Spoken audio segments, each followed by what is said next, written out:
नमस्कार, मैं हूं आपके साथ ज्योति कन्नौजिया। आइए नजर डालते हैं दिन भर की फटाफट खबरों की ओर। साल 2023 के आखिरी महीने में बॉक्स ऑफिस पर खूब रौनक देखने को मिल रही। दिसंबर में अब तक कई बड़ी फिल्में रिलीज हुई जो शानदार कलेक्शन कर रही। बहुप्रतीक्षित फिल्म सालार ने टिकट खिड़की पर धमाकेदार आगाज किया। वहीं शाहरुख खान की डंकी भी सिनेमाघरों में दस्तक दे चुकी है। इसके अलावा एक्वामैन 2, सैम बहादुर और एनिमल भी थिएटर्स में प्रदर्शित हो रही। श्री राम एयरपोर्ट से अयोध्या धाम रेलवे स्टेशन तक प्रधानमंत्री नरेंद्र मोदी 30 दिसंबर को रोड शो भी करेंगे। प्रशासन, जनप्रतिनिधियों और भाजपा संगठन की शनिवार को होने वाली संयुक्त बैठक में इसकी तैयारी की रूपरेखा बनाई जाएगी। उधर शुक्रवार की देर शाम भाजपा कार्यालय पर जिला संगठन की बैठक हुई। इसमें प्रधानमंत्री मोदी की एयरपोर्ट के पास मैदान में होने वाली रैली की तैयारी का खाका खींचा गया। जिलाध्यक्ष संजीव सिंह ने बताया कि 256 शक्ति केंद्र से एक बस से सवार होकर कार्यकर्ता और समर्थकों को लाने की जिम्मेदारी सौंपी जा रही। इसी तरह महानगर के 60 केंद्रों से छोटे 4 पहिया वाहनों से लोग पहुंचेंगे। केंद्रीय वित्त मंत्री निर्मला सीतारमण और तमिलनाडु सरकार के बीच जुबानी जंग छिड़ गई। दरअसल गुरुवार को वित्त मंत्री ने दिल्ली में एक प्रेस कॉन्फ्रेंस कर तमिलनाडु के दक्षिणी जिलों में आई बाढ़ के लिए डीएमके सरकार पर कथित अक्षमता का आरोप लगाया और बताया कि केंद्र सरकार ने बचाव और राहत कार्यों के लिए तुरंत सहायता पेश की थी। अब वित्त मंत्री के आरोप पर तमिलनाडु के डीएमके सरकार ने भी पलटवार किया। डीएमके ने कहा कि वित्त मंत्री व्हाट्सएप यूनिवर्सिटी से ज्ञान ले रही है।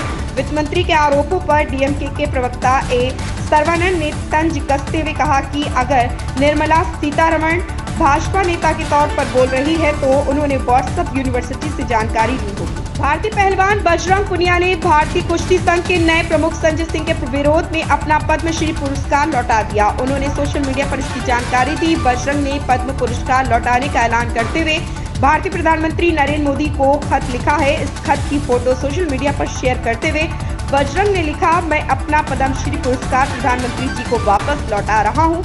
कहने के लिए बस मेरा यह पत्र है, यही मेरा स्टेटमेंट है। सोनभद्र के दुद्दी विधानसभा क्षेत्र से भाजपा विधायक रामदुलार को दुष्कर्म के मामले में 25 वर्ष के कारावास की सजा होने के बाद विधानसभा सचिवालय ने दुद्दी सीट को रिक्त घोषित कर दिया। रामदुलार को 15 दिसंबर को सजा सुनाई गई थी। सर्वोच्च न्यायालय के आदेश के तहत 2 वर्ष से अधिक की सजा होते ही रामदुलार की सदस्यता स्वतः समाप्त हो गई थी। विधानसभा के प्रमुख सचिव प्रदीप दुबे ने 15 दिसंबर के पद रिक्त घोषित कर दिया है। विधानसभा की ओर से सीट रिक्त घोषित करने की सूचना मुख्य निर्वाचन अधिकारी नवदीप रेणवा को भी भेज दी है। अब निर्वाचन आयोग की ओर से दुद्दी सीट पर उपचुनाव की तारीख घोषित की जाएगी।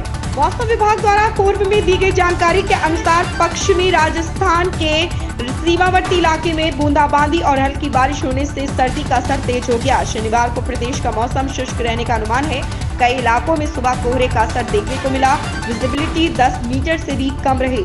मौसम विभाग के अनुसार आज प्रदेश भर में बादल छाए रहेंगे। न्यूनतम तापमान की बात करें तो फतेहपुर लगातार सबसे ठंडा क्षेत्र बना हुआ है। यहाँ न्यूनतम तापमान 1.9 डिग्री सेल्सियस दर्ज किया गया है। चूरू में न्यूनतम तापमान 4.2 डिग्री रहा। प्रदेश में कोरोना का असर अब दिखाई देने लगा। प्रदेश के विभिन्न क्षेत्रों से अब तक कुल 10 मामले सामने आ चुके। राजधानी जयपुर में ही अब तक 3 केस सामने आए, जिनमें कल एक नवजात के कोरोना पॉजिटिव मिलने के बाद अब जेके लोन अस्पताल के आईसीयू में भर्ती एक 8 वर्षीय बालक भी कोरोना पॉजिटिव पाया गया। जयपुर के अतिरिक्त जैसलमेर से 2, अलवर, भरतपुर, धौलपुर, झुंझुनू और जोधपुर से कोरोना के एक मामले सामने आने की खबर है। डीसीलिंग के मुद्दे पर शनिवार को निगम ने सदन की विशेष बैठक बुलाई गई। इसमें व्यापारियों को राहत देने के लिए सहमति बनने की उम्मीद है। मेयर डॉक्टर शैली ओब्राय ने बताया कि दुकानें डीसील करने के लिए उचित कानूनी प्रक्रिया पूरी की जाएगी। संशोधित एफआरए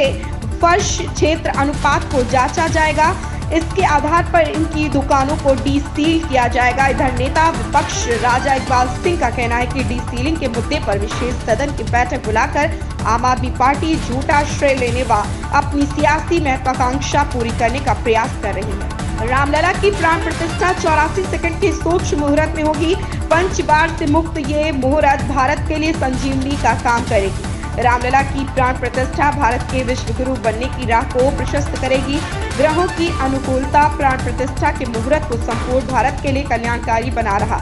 ये मुहूर्त देश के साथ ही इस प्राण प्रतिष्ठा के यजमान पीएम नरेंद्र मोदी के लिए भी लाभकारी है।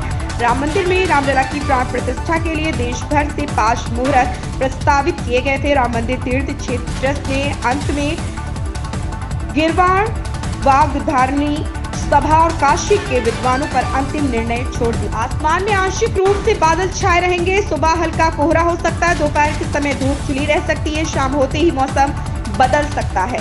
रात के समय बारिश या बूंदाबांदी होने के बन रहे हैं। बारिश के बाद मौसम में कुछ बढ़त हो सकती है। अनुमान है कि शनिवार को न्यूनतम तापमान बढ़कर 9 डिग्री और अधिकतम तापमान बढ़कर 24 डिग्री सेल्सियस तक पहुंच सकता है। दिल्ली में 27 दिसंबर तक सुबह के समय हल्के से मध्यम स्तर को कोहरा छाए रहने का अनुमान। इन खबरों में बस इतना ही। बने रहें हमारे साथ।